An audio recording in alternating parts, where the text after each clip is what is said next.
আল্লাহ রাসূল সাল্লাল্লাহু আলাইহি সাল্লাম যেই যুগে পৃথিবীতে এসেছে, পৃথিবীর সকল কবি, সাহিত্যিক, সাংবাদিক, লেখক, ঐতিহাসিক, কলামিস্ট, সকল শিক্ষিত অশিক্ষিত সকল শ্রেণী পেশার মানুষগুলো একত্রিত হয়ে ওই রাসূলের যুগকে বলেছে আইয়ামে জাহিলিয়া। কি বলেছিল ভাই? আইয়ামে জাহিলিয়া অর্থ কি? অন্ধকার যুগ, বর্বরতার যুগ। অন্ধকার যুগ কেন বললো? তখন কি সূর্য আলো দিত না? চাঁদ কি আলো দিত না? তাহলে অন্ধকার যুগ কেন বললো? ওই মানুষগুলো সুরতে মানুষ ছিল, সিরতে আদর্শের দিক থেকে মানুষগুলো একেবারে দিনহারা, পথহারা। তারা মা আর সন্তান একসাথে মদ পান করত। তারা খুন খারাপের জন্য গর্ববোধ করত। যে যত বেশি খুন করতে পারত সে তত বেশি বাহাদুর ছিল। গ্যালনে গ্যালনে তারা মদ পান করত, নারীবাজি করত, গুম, খুন, হত্যা, রাহাজানি, সকল পাপ। এমন একটা পাপও ছিল না ওই তৎকালীন মানুষগুলো করত না। এই জন্য সকল মানুষগুলো একত্রিত হয়ে রাসূলের জমানাকে বলা হলো আইয়ামে জাহিলিয়া। ওই জাহিলি যুগের মধ্যে আল্লাহর হাবিব সাল্লাল্লাহু আলাইহি সাল্লাম জন্মগ্রহণ করলো। রাসূল পাক সাল্লাল্লাহু আলাইহি সাল্লাম আস্তে আস্তে বড় হতে লাগলো। রাসূলের বয়স হয়ে গেল 17 বছর। কত বছর ভাই? রাসূলুল্লাহ সমাজের এই অবক্ষয় দেখে আর নিজেকে স্থির রাখতে পারলো না। তিনি উঠে দাঁড়িয়ে গেল, সমবয়সী যুবকদেরকে নিয়ে একটা সংগঠন তৈরি করলো। ওই সংগঠনের নাম দিল হিলফুল ফুজুল সংগঠন। রাসূলের সংগঠনের নাম কি?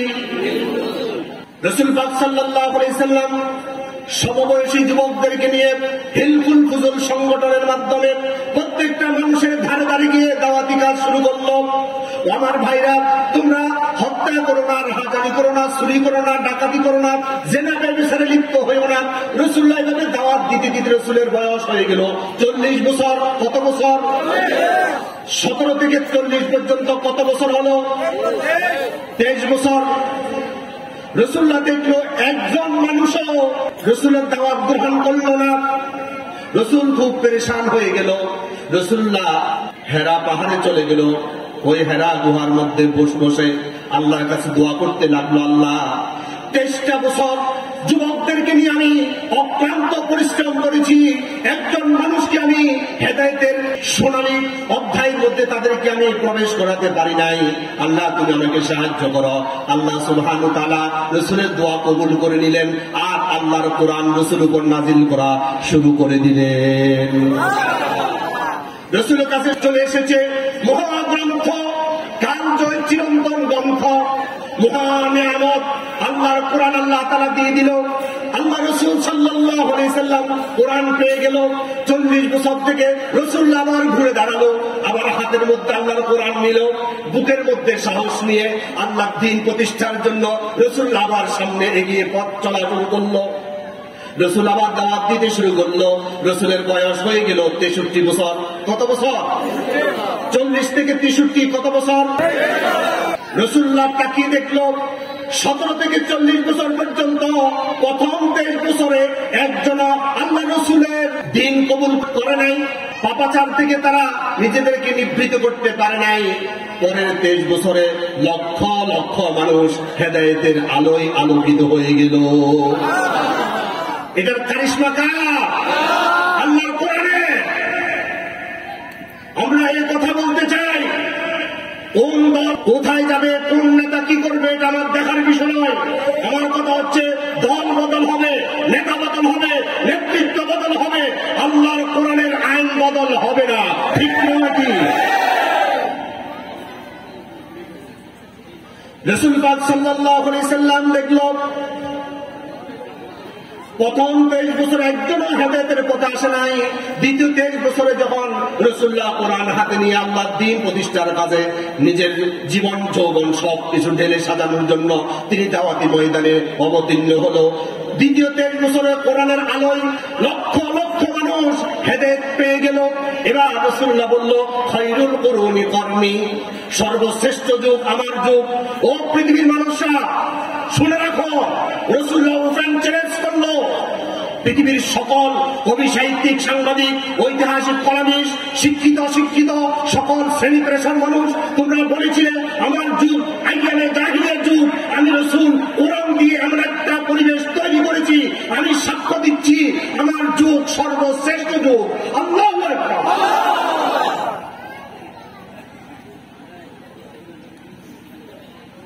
এবার দেখুন কোরআন যে রাত্রে নাজিল হলো, এই রাত্রের নাম কি? লাইলাতুল কদর। এই লাইলাতুল কদর হাজার মাসের চাইতে শ্রেষ্ঠ হয়ে গেল। কারণ কি? কোরআনের স্পর্শ লাগার কারণে। যেই রমজান মাস কোরআন পেয়েছে সকল মাসের সর্দার হয়ে গিয়েছে। কোরআন লাগার কারণে মাস শ্রেষ্ঠ, দিন শ্রেষ্ঠ। যে রাসূলের উপর কোরআন নাযিল হয়েছে সকল নবীদের সর্দার রাসূলুল্লাহ, সুবহানাল্লাহ। যেই ফেরেশতার মাধ্যমে কোরআন নাযিল হয়েছে ওই ফেরেশতার সকল ফেরেশতাদের সর্দার হয়ে গিয়েছে। কোরআন যেখানে লাগে ওই জিরুকে হিরু বানিয়ে দেয়, সুবহানাল্লাহ। কোরআন যে উম্মতকে দেওয়া হয়েছে ওই উম্মত সর্বশ্রেষ্ঠ উম্মত হয়ে গিয়েছে। আজকেও যদি আমরা সোনালী সমাজ বিনির্মাণ করতে পারি, আমাদের সমাজটাও এমন হয়ে যাবে, চুরি থাকবে না, ডাকাতি থাকবে না, হত্যা, দর্শন, রাহাজানি কিছুই থাকবে না, যদি কোরআন দিয়ে সমাজ এবং রাষ্ট্র আমরা চালাতে পারি। ঠিক কিনা? রাসূল পাক সাল্লাল্লাহু আলাইহি সাল্লাম কোরআন দিয়ে শাসন ব্যবস্থা শুরু করলো। রাসূলুল্লাহ সাল্লাল্লাহু আলাইহি সাল্লাম পৃথিবী থেকে বিদায় নিয়ে চলে গেলেন। রাসূলুল্লাহর পর আবু বকর সিদ্দিক রাদিয়াল্লাহু তাআলা আনহু তিনি খেলাফতের দায়িত্ব অধিষ্ঠিত হলো। রাসূল পাক সাল্লাল্লাহু আলাইহি সাল্লাম ওই কোরআনের আদলে যেভাবে তিনি সমাজ বিনির্মাণ করেছিল, কোরআনের আইন দিয়ে তিনি সমাজ পরিচালনা শুরু করলো। আমিরুল মুমিনিন হযরত আবু বকর সিদ্দিক রাদিয়াল্লাহু তাআলা আনহু মদিনার বিচারক হিসেবে হযরত ওমরকে দায়িত্ব দিলেন। দায়িত্ব পাওয়ার পর হযরত ওমর রাদিয়াল্লাহু তাআলা আনহু এক বছর দায়িত্ব পালন করার পর হযরত আবু বকর সিদ্দিক রাদিয়াল্লাহু তাআলা আনহুর কাছে আসলো আর বলল, ও আমিরুল মুমিনিন, আমি দায়িত্ব আপনার কাছে হস্তান্তর করতে এসেছি, আমার দায়িত্বের কোনো প্রয়োজন নেই। আবু বকর সিদ্দিক রাদিয়াল্লাহু তাআলা আনহু তিনি বলল, কেন ওমর, কি হলো? হযরত ওমর রাদিয়াল্লাহু তাআলা আনহু তিনি বলছেন, এক বছর আমি বিচারপতি ছিলাম, একটা নালিশ, একটা বিচার, একটা মামলা আমার আদালতে এক বছরের ভিতরে একজন আমার কাছে আসে নাই। সুবহানাল্লাহ বলেন। হযরত আবু বকর সিদ্দিক রাদিয়াল্লাহু তাআলা আনহু দুই চোখের পানি ছেড়ে দিল। কি বলো তুমি? এমন কি সুন্দর সমাজ বিনির্মিত হলো, এই সমাজে একটা মানুষের প্রতি একটা মানুষের রাগ নাই, অভিযোগ নাই, কোন ধরনের তার ব্যাপারে কোনো হিংসা নাই, বিদ্বেষ নাই, বিভেদ বৈষম্য নাই। হযরত আবু বকর সিদ্দিক রাদিয়াল্লাহু তাআলা আনহু চোখের পানি ছেড়ে দিয়ে বলল, ওমর, তুমি কি জানো এই সমাজের মানুষগুলোই তো হত্যা, রাহাজানি নিয়ে তারা গর্ববোধ করত। আজ কোরআনের স্পর্শে আসার কারণে এই গোটা সমাজ এমন ভাবে পরিবর্তন হলো, চুরি নাই, ডাকাতি নাই, হত্যা, রাহাজানি সবকিছু বন্ধ হয়ে সোনার সমাজ বিনির্মিত হয়ে গেল।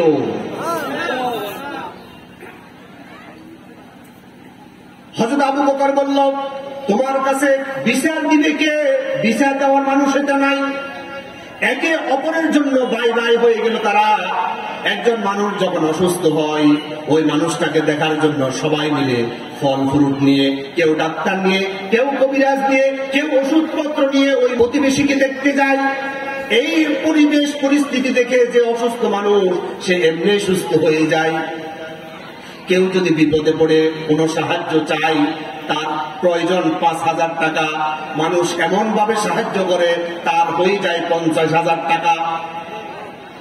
তার ঘরে সালের টিন লাগবে, এই কথা যখন তার প্রতিবেশী জানলো, প্রতিবেশীরা এমন ভাবে তাকে সাহায্য করলো, টিনের বদলে তার ঘর বিল্ডিং হয়ে যায়। সুবহানাল্লাহ বলেন। এমন যদি সমাজ কায়েম হয়ে যায় তাহলে কে তোমার কাছে বিচার দিবে?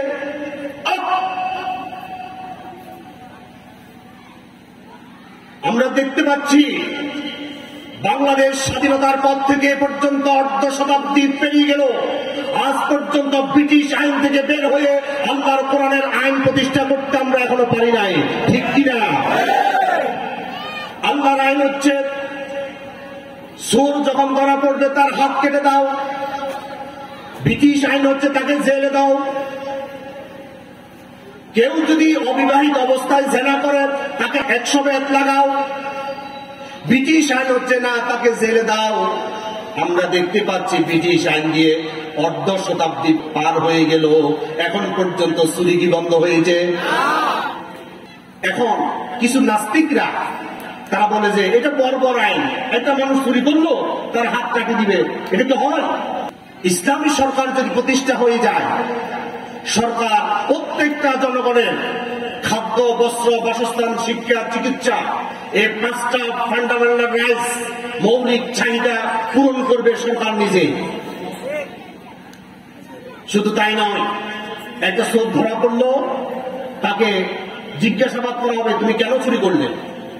সে যদি বলে আমার ক্ষুধার যন্ত্রণা, আমি চুরি করেছি, আমার বেকারত্বের কারণে আমি চুরি করেছি, সরকার আগে তার বেকারত্ব দূর করবে, তার খাওয়ার অভাব পূর্ণ করবে।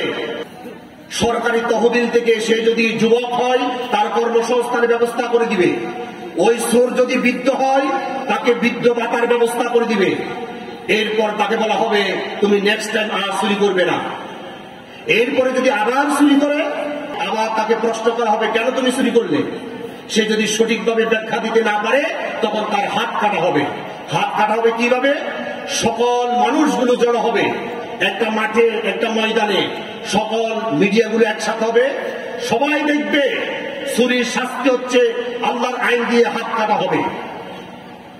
আল্লাহর আইন দিয়ে হাত কাটার দৃশ্য যখন পুরা দেশের মানুষ দেখবে, বাকি সকল চোরগুলো একদিনে সিধা হয়ে যাবে। এখন এই আইন পাশ করবে কে? এখন একটা চোর ধরা পড়লো, আমরা সামাজিক ভাবে ধরে তার হাত কাটি দিলাম, আমরা সবাই মিলে মামলা খাইতে হবে না? খাইতে হবে কিনা?